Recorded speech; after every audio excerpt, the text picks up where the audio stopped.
el oficio de historiador exige una curiosidad hacia el conocimiento del otro, una disposición para el asombro, una apertura a lo diferente y una práctica de la tolerancia.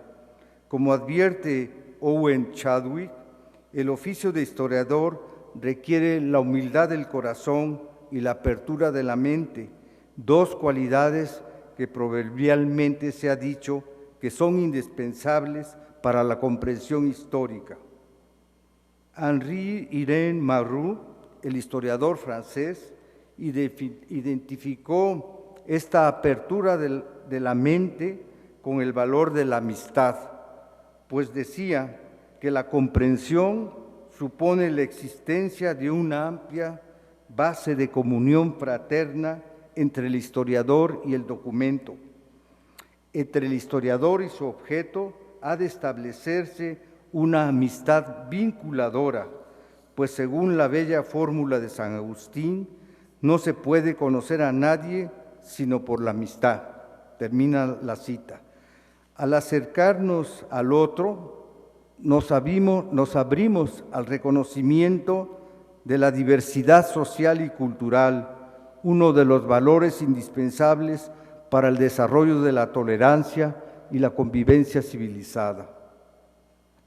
Al reflexionar sobre la disposición del conocimiento histórico para vincularse con seres y acontecimientos distintos a los propios, Paul Ricoeur descubre en esta disposición un sentido ético de justicia.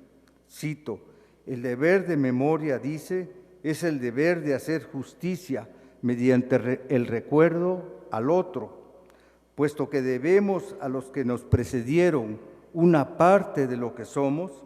Concluye que el deber de memoria no se limita a guardar la huella material, escrituraria u otra de los hechos pasados, sino que cultiva el sentimiento de estar obligado respecto a otros, que ya no están, pero que estuvieron. Pagar la deuda, diremos, pero también someter la herencia a inventario.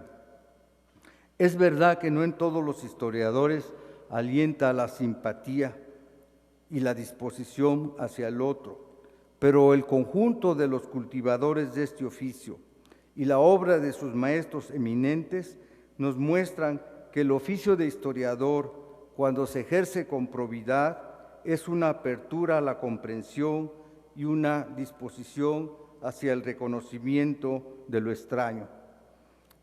Había pensado en pasar unas imágenes de los historiadores, pero ya viene. La historia y el registro de la temporalidad. Al mismo tiempo que la imaginación histórica se esfuerza por revivir lo que ha desaparecido, por imbuirle permanencia a lo que poco a poco se desvanece, por otro lado, es una indagación sobre la transformación ineluctable de las vidas individuales, los grupos, las sociedades y los estados. La historia, se ha dicho, es el estudio del cambio de los individuos y las sociedades en el tiempo. Los historiadores se empeñan en indagar lo que no hay aquí, lo que había entonces.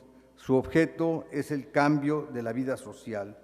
Buen número de los instrumentos que el historiador ha desarrollado para comprender el pasado son detectores del cambio y la transformación. El historiador registra el cambio instantáneo, casi imperceptible, que el paso de los días provoca en las vidas individuales y colectivas. Estudia los impactos formidables producidos por las conquistas, las revoluciones y las explosiones políticas que dislocan a grupos étnicos, pueblos y naciones, y ha creado métodos refinados para observar los cambios lentos que a través de cientos de años transforman las estructuras económicas, las mentalidades o las instituciones que prolongan su vida atravesando el espesor de los siglos.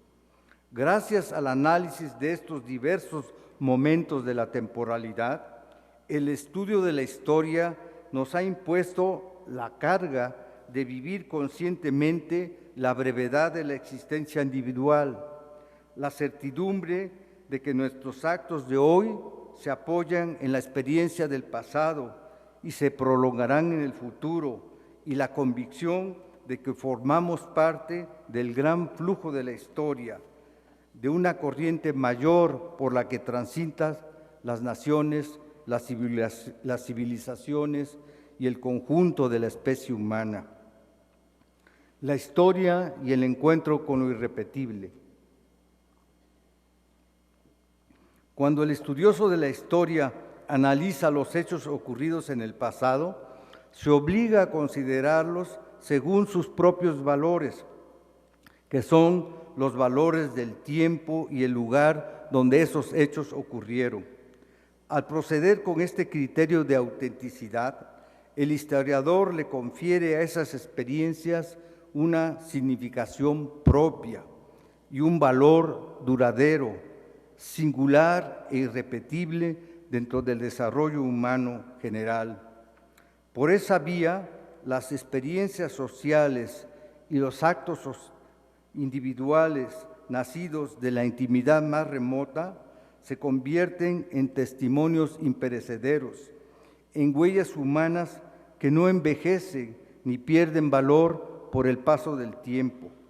Hace siglos, al observar estas características de la recuperación histórica, el humanista italiano Marsilio Ficino escribió: «La historia es necesaria, no solo para hacer agradable la vida, sino también para conferir a ésta un sentido moral. Lo que es en sí mortal, a través de la historia, conquista la inmortalidad. Lo que se halla ausente deviene presente. Lo viejo se rejuvenece». Pero al recoger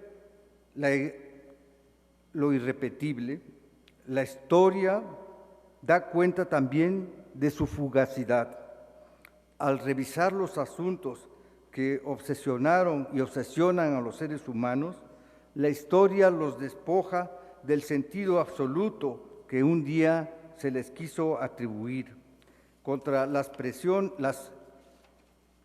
pretensiones absolutistas de quienes desearon imponer una sola iglesia, un solo Estado o un orden social único para toda la humanidad, la historia muestra, con la implacable erosión del paso del tiempo sobre las creaciones humanas, que nada de lo que ha existido en el desarrollo social es definitivo ni puede aspirar a ser eterno. La historia, advierte Erich Hornung, inexorablemente destruye todos los valores eternos y absolutos y demuestra la relatividad de los referentes absolutos que nos esforzamos por establecer. El estudio del pasado como historia contemporánea.